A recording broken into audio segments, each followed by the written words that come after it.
किन्नी मिया के डढ़िया मैया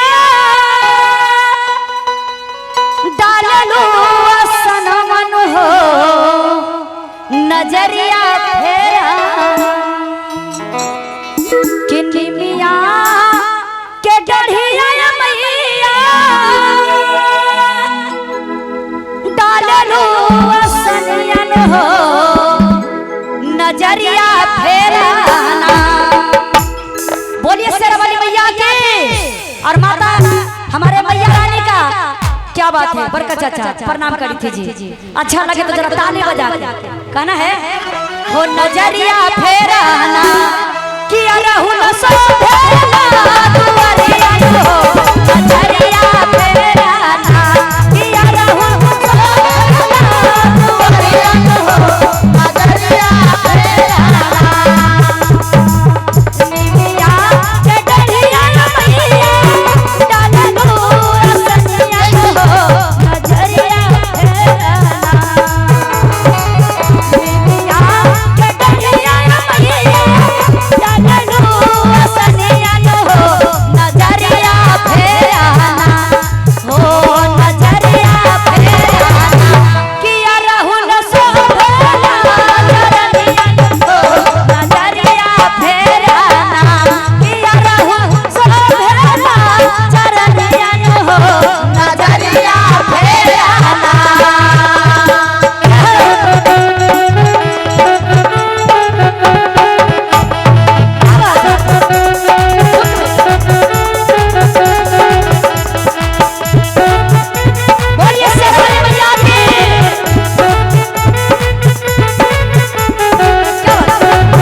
हमारे जयनाथ भैया के पूरा परिवार की तरफ से 501 रुपया का आशीर्वाद बना रहा आए हाय कि दोनों रे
और सभी परिवार जय जय करी कहना क्या हो नजरिया फेराना हो नजरिया फेराना किया रहूं सो फेरा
बोलिए शेरा वाली मैया की जय। बोलिए साचे